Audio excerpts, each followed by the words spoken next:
Olá pessoal, direitos humanos sempre foi uma matéria muito polêmica, desde quando surgiram os debates, principalmente na Europa, a respeito desse tema.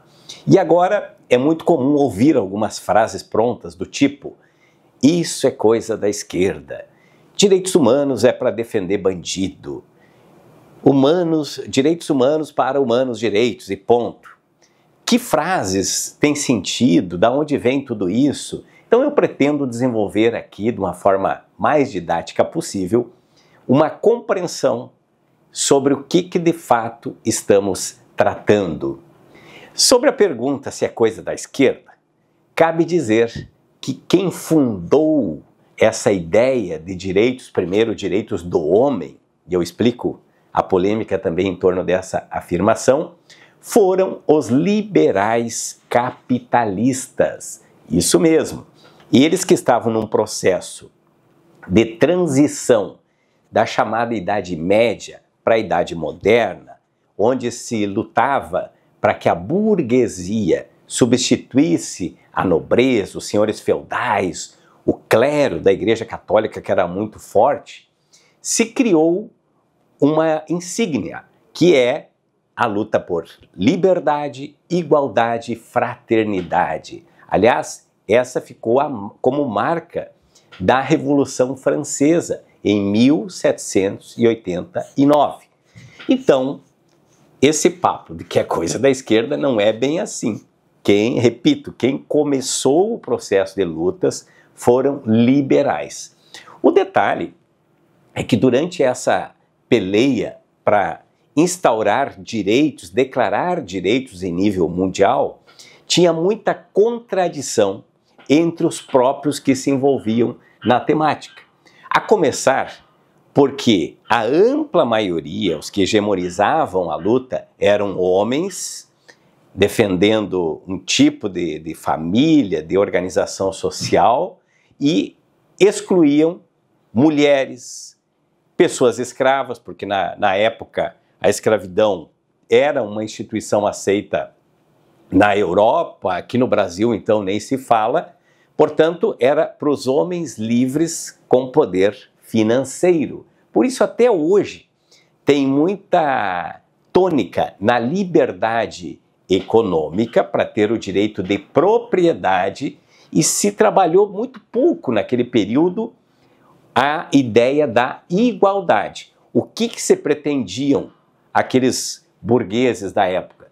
Eles queriam ser iguais aos direitos dos nobres, os reis, enfim, toda a nobreza, mas não iguais aos trabalhadores, que era a classe que começava a surgir, substituindo os até então chamados servos.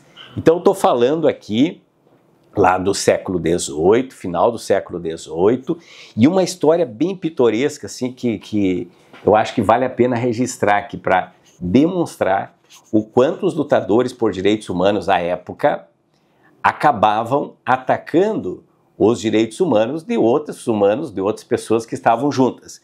Nós tivemos a Olympe de Gouges, que era uma francesa que defendia direitos iguais também para as mulheres e o fim da escravidão.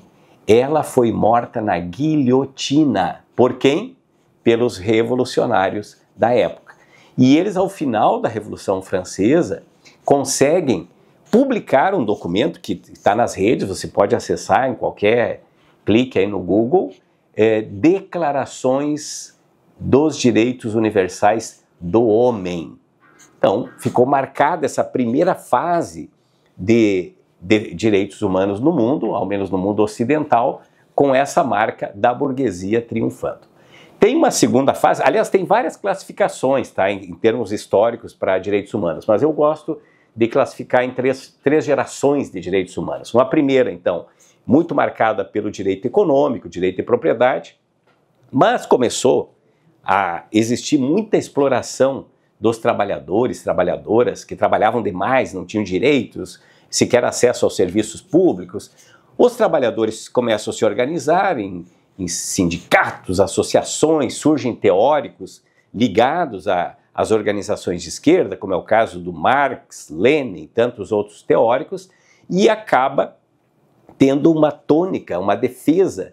Não basta liberdade, tem que ter igualdade, tem que ter direito a acessar privilégios, serviços que quem tem dinheiro usufrui e quem não tem acaba não alcançando. Bom, é nesse contexto que se dá, por exemplo, a Revolução Russa em 1917. Em 1917, então, dois momentos históricos. Falei de 1789, Revolução Francesa, agora estou falando da antiga União Soviética, que acaba tendo uma revolução socialista, e ali se estabelece direitos para as pessoas que são os direitos humanos básicos: alimentação, moradia, educação, saúde, etc, etc, etc. Veja, essa segunda geração de direitos, ela contrasta com a primeira, porque na primeira, os donos do poder financeiro queriam liberdade econômica sem o Estado, sem o poder público. Sai daqui, porque não era um Estado nos modos que nós temos hoje, mas aquele modelo de Estado atrapalhava os empreendedores, né, os burgueses que ascendiam, então a tônica era econômica. A segunda vira uma tônica no direito social, no direito básico, certo? Buenas, passa o tempo, a história por vezes repete alguns aspectos, outros não, a gente tem a Segunda Guerra Mundial. Veja que loucura, né? São 3 momentos de direitos humanos com 3 conflitos que geram mortes, 3 guerras na prática. A Revolução Francesa, a Revolução Russa e terceiro, a Segunda Guerra Mundial. O que acontece na Segunda Guerra Mundial para a gente compreender como é que os direitos humanos estão dentro desse contexto? Há uma ascensão de um modo de ver o mundo, de governar, que teve como protagonistas o Mussolini na Itália e o Hitler na Alemanha, o Mussolini capitaneando o chamado fascismo e o Hitler o nazismo. Os projetos, eles fecham um com o outro. Qual é a ideia básica do fascismo e do nazismo? Que existe uma raça humana que se sobressai sobre as outras, logo, somente ela deve continuar existindo, as outras devem ser eliminadas, e isso deve ser feito num processo de ultranacionalismo, porque afinal de contas os italianos, assim como também os alemães à época, se sentiam os melhores povos do mundo, e as suas bandeiras eram sinais de defesa do patriotismo, né, de amor àquele espaço territorial e ódio a quem era de outro lugar. E o terceiro aspecto é o militarismo, impor isso à força. Então o fascismo, assim como o nazismo, acabou ocupando um espaço cultural a partir de 1930 até 1945, 46, a tal ponto que o mundo inteiro correu o risco de ter um domínio dessas lideranças, mas tudo isso não era apenas um ou dois. Foi disseminado um preconceito contra judeus, contra ciganos, pessoas com deficiência, gays, negros, comunistas, enfim, tinha o retrato do que era o perfeito e o imperfeito tinha que ser eliminado. Aconteceu, fruto desse processo, o extermínio de mais de 6 milhões de judeus, por exemplo, em campos de concentração, muitos deles colocados dentro de câmaras de gás, que era uma forma de eliminar sutilmente as pessoas que eles entendiam que deviam ser extirpadas do planeta Terra.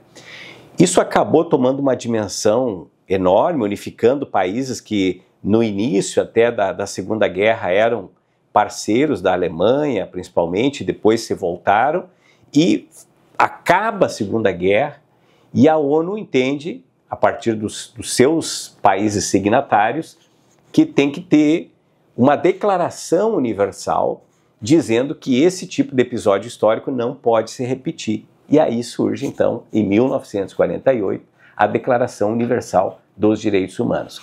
Eu vou ler rapidinho aqui, não vou aprofundar, até porque é muito texto, mas veja bem como são pacíficos, principalmente o artigo número 1. Todos os seres humanos nascem livres e iguais em dignidade e direitos. São dotados de razão e consciência e devem agir em relação uns aos outros com espírito de fraternidade. Alguém pode se opor a isso aqui? Alguém é contra essa ideia? Os fascistas e os nazistas eram contra, porque eles entendiam que as pessoas não são iguais. Aliás, eu esqueci, mas cabe aqui lembrar que já na Revolução Francesa, alguns dos seus idealizadores, como é o caso do Voltaire, um outro que lutou antes para criar, era liberal e é reconhecido até hoje como um grande filósofo lá do século XVII, século XVIII, o Kant, o Hegel. Olha o absurdo que o Kant escreveu em 1964. Os negros africanos não receberam da natureza qualquer inteligência que os coloque acima da tolice. Portanto, a diferença entre as duas raças, negra e branca, é muito substancial. A distância no que diz respeito às faculdades mentais parece ser tão grande quanto a cor da pele. Isso aqui está no livro do Laurentino Gomes, um livro maravilhoso que trata da história triste da escravidão, e lá na página 75 estão as citações também dos outros autores. É importante dizer, já que eu estou citando livros, o Eliot Aronson, nesse livro aqui, O Animal Social, ele diz que uma forma das pessoas eliminarem as outras em processos coletivos, e aí se utilizando de uma psicologia social, que esse é o centro do estudo dele, é um psicólogo social reconhecido mundialmente, enfim, é as pessoas encontrarem justificativas para fazer aquilo contra os seus semelhantes. E nesse caso, tanto da escravidão quanto outros processos, esse que eu falei dos judeus, enfim, vítimas assim de genocídio, o que aconteceu também com os indígenas, com os povos originários em todas as Américas, de ter um processo de extermínio, de escravização, é justificar com teorias e crenças que essas pessoas não estão no mesmo nível de humanidade do que quem oprime.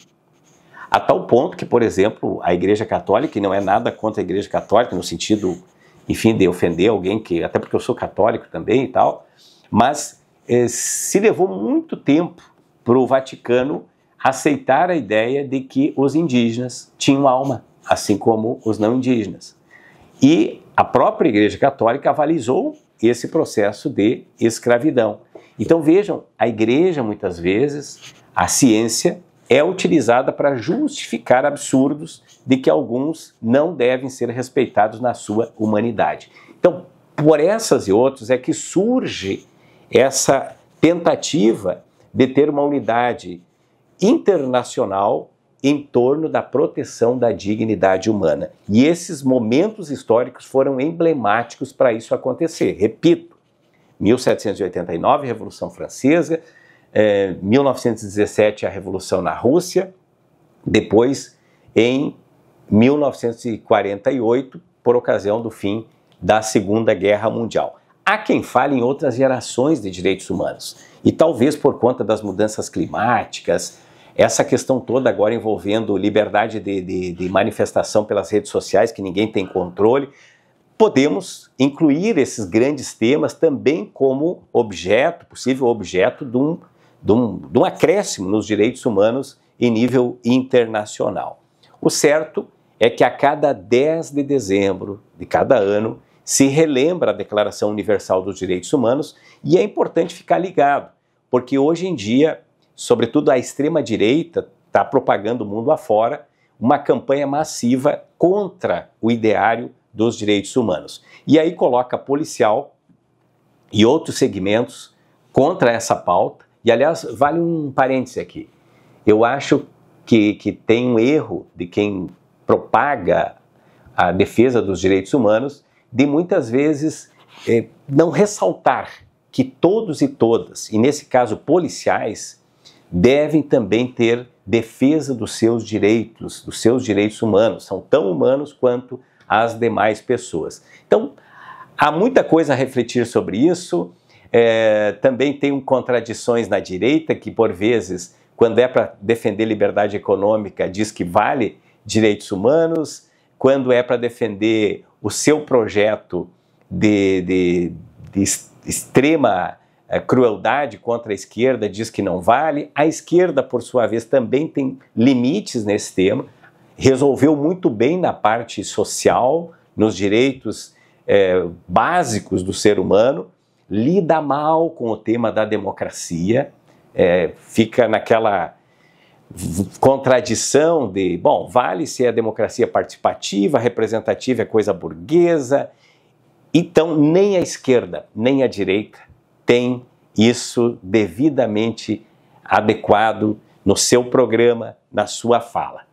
Defendo veementemente a democracia, os direitos de todos e todas, o fim dos preconceitos, porque precisamos de um mundo mais justo, humano, fraterno, contra qualquer tipo de fanatismo, de ódio, como tem, infelizmente, sido a tônica da extrema-direita, que condena os direitos humanos. E há erros também em setores da esquerda, que, dependendo da pauta, se diz desconfortável, acaba defendendo ditaduras, certos tratamentos que eu entendo também que são desrespeitosos, porque a pessoa simplesmente pensa de forma diferente. Então, está dado o recado, espero que tenha contribuído para essa reflexão tão polêmica, mas necessária e atual para nós, seres humanos. Valeu!